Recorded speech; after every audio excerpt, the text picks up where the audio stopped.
Hi there, my name is Ron Rogers, and I am going to tell you about an instructor in the squadron that I was in at Vance Air Force Base back in the 70s, the 8th Flight Training Squadron, a T-37 squadron. This guy had everything in the world going for him, and he screwed up. And when he screwed up big. Now, I need to give you a little background on this. Okay, this was way back when Vance Air Force Base wasn't quite this long ago in this picture, but it was a long time ago back in the 70s.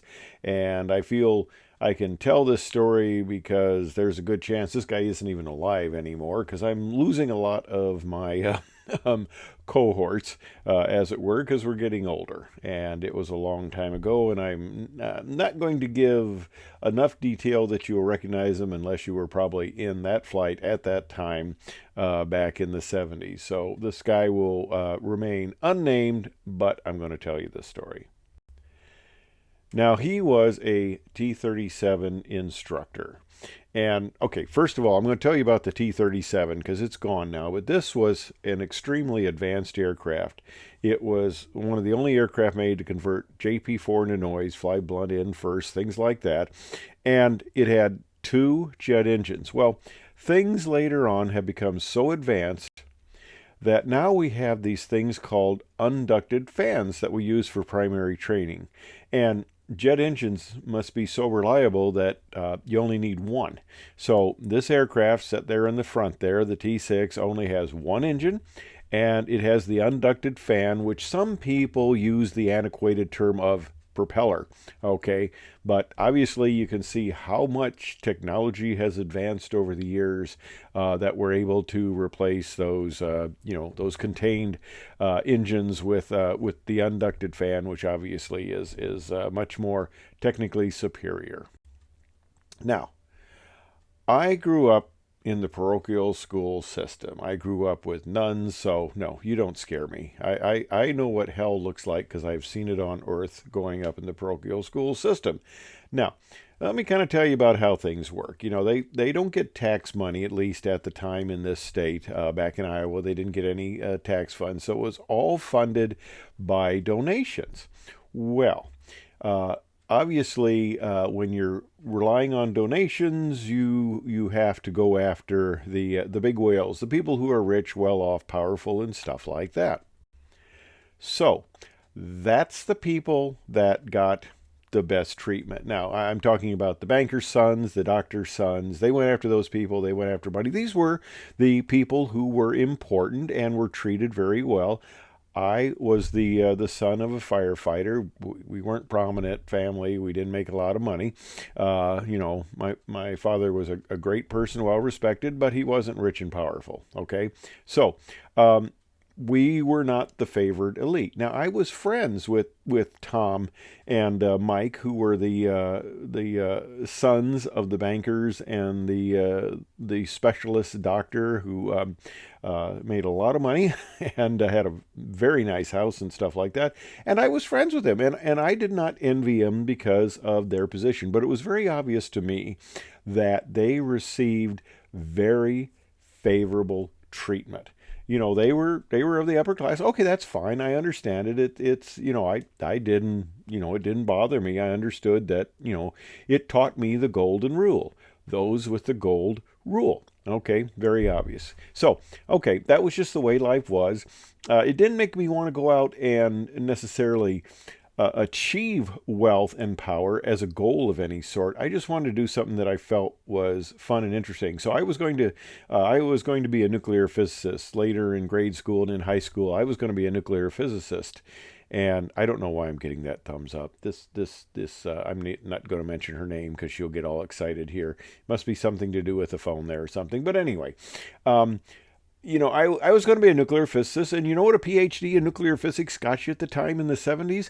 It got you the good position at the 7-Eleven. Yes, you could run the Slurpee machine and everything. That's about what it got you. But later I got into electrical engineering, and then I got into flying. And I went in the Air Force, and yeah, it was a good job. You don't make a ton of money here, and I'm digressing. I know that. You don't make a ton of money, but it was a good job.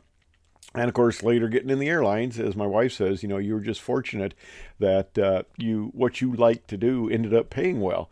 But I remember in the Air Force one time, she was showing me these house plans for this neat layout, and it was this was back in the 70s, and this house cost $60,000. And at the time, I made $21,000 a year. And I said, I can never afford this. I'm not like my brother-in-law, Jerry, the attorney, who can easily afford a house like this. This I can't afford a house like this, and I would use it. Don't even look at this stuff. I can't. I'll never be able to afford that like Jerry. Well, Jerry was going very well. He was an attorney. He became very prominent in the Republican Party, and he was doing great until he faked his death to try to escape because he was being arrested for embezzlement. And that will end usually. I'm not sure if it's so much today, but that will end a career, becoming a felon and things like that. So he went to prison for 2.5 years and sold insurance and used cars, kind of related fields, like that. Anyway, the tables kind of turn, but be that as it may. Now let's go back to this guy I'm talking about. He came from wealth and privilege. And I guess he was very politically connected, and it served him well in the Air Force, and apparently the powers that be knew him very well. Now, like I said, he came from a wealthy, prominent family, and I have no idea who these people are, and he's not in this picture, but they look like they've got money and prominence. Anybody who stands like that in a picture, although the house looks kind of crappy in the background, it actually does, but this was supposed to be a stock picture of wealthy people. And he comes from a nice house. This wasn't his house, but it's a picture of a nice house, and it's the type of the house that he and the other people that I knew, maybe not quite this grandiose, but they lived in. They lived in nice houses. It was fun to go over their house. It was kind of like Christmas, I mean, the one guy, the doctor's son, actually had a machine that could make hot chocolate, I mean, that was pretty cool. This is the house I grew up in Iowa City on Pine Street. Interesting thing about this house is I can fit this house into my family room. That's how small this house was compared to my family room. So, yeah, I've come up a little bit in the world, which is nice. But anyway, I came from humble beginnings. But like I said, I didn't really care about that. That wasn't my goal at all. Okay, now back to this guy. Okay, he was a fraternity guy, and I've cleverly covered up which fraternity this is because I have no idea what fraternity it is. But he was a fraternity guy. He come from wealth. He come from money. He came from power, prestige. And I mean, the guy was a good-looking guy. Now, I know you're looking at this and saying, my gosh, you guys look like twins there, except for he's, I think, like 150 years younger than me, and his hair's a different color, and he's handsome. But anyway, this guy was a good-looking pilot. I mean, he had everything in the world going for him. And he was a T-37 instructor, so his job is to be an instructor in primary flying. He is the first instructor in jets that the students see when they come into the military, into the Air Force, to learn how to be a pilot. So we have primary flying jet. That's how you teach people to fly. Now, as instructors, they teach us instructional techniques. Now, the old joke is, to be a good instructor in the Air Force, you need to understand fear, sarcasm, and ridicule. Well, no, that's really frowned upon. Now, sometimes you'll get a little intense, and sometimes, you'll use a little bit of sarcasm, fear, like, if we don't recover from the spin, we're all going to die. And that's a slightly separate issue there on another story. But anyway, you use it, but you treat the students with respect. Okay, but we had this one instructor, and it was well known in the squadron that he came from well-connected roots, and he was treated very well by the higher ups, and he was in a position in the squadron of good importance, and he didn't fly with many students in this, but he flew almost exclusively with foreign students. And at the time back in the 70s, we had a lot of Iranian pilots that were going through the Air Force pilot training program. They flew F-4s, F-14s, things like that. The U.S. and Iran got along really well. The Shah was doing pretty well there, until he went on vacation. They had an uprising, and he decided to extend his vacation. But, see the little red arrow, the 3 stars there? This was the Iranian uniform where they had stars to signify rank. Now, of course, in the Air Force stars have a slightly different meaning. It's kind of a different rank position. And I was at Dyess Air Force Base wanting to get some fuel, and a student stops in there on a student cross country. And I had actually got in before, and I asked the fueler about getting some fuel. And he says, well, I'll give you fuel, but first I got to fuel the Iranian general over there. And I go, no, he's not a general. He's actually a student. Okay, back to the story at hand. This is the T-37 cockpit. Look at all those clocks and dials and buttons and stuff like that. Now, the red arrow points to the throttle quadrant on the instructor throttle there.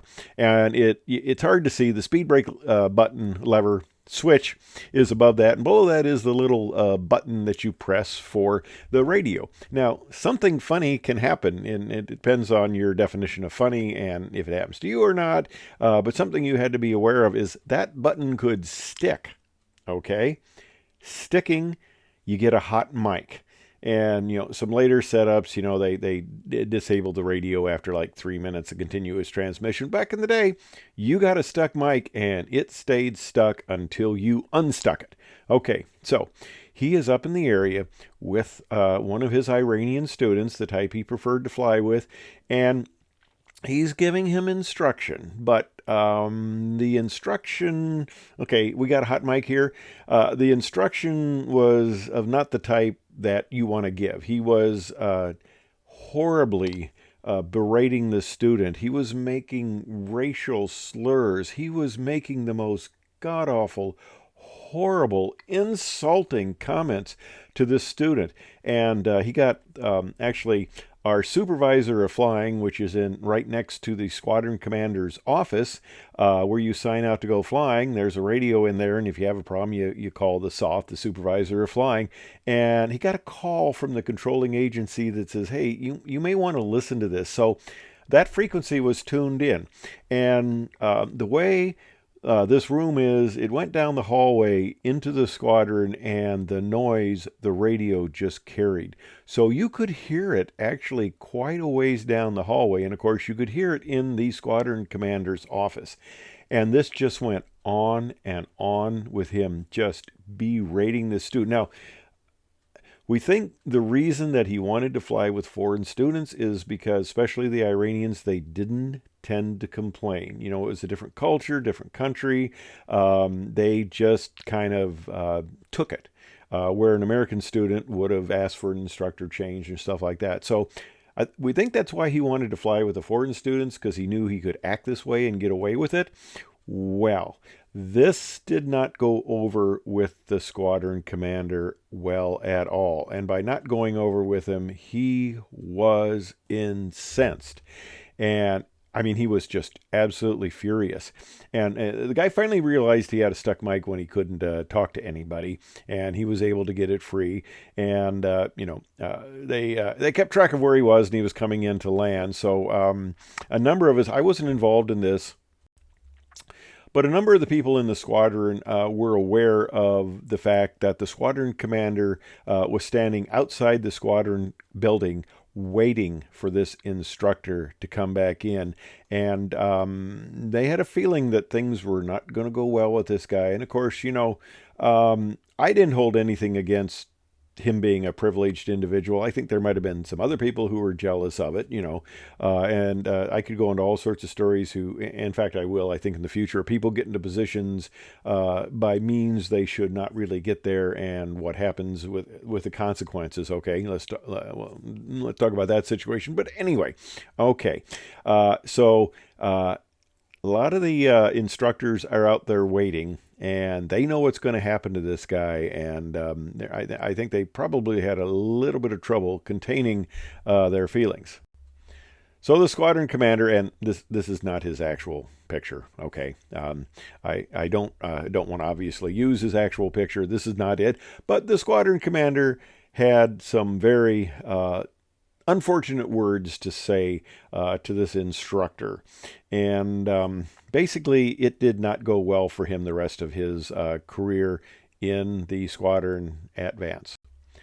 In fact, he knew he was in a lot of trouble, and he lost his position, and he went back to being a flight IP under very heavy observation. And I left Vance shortly after this, so I don't know what happened to the rest of his career, but I can imagine it did not go very well. So just having rank and privilege and a big ego, that doesn't mean you can walk over people. Obviously, this guy got himself into a world of hurt, and it did not have a good outcome. So it's a tale of woe on how. Don't take advantage of your position and think you're above it all. You can get yourself into a lot of trouble. Thanks for watching.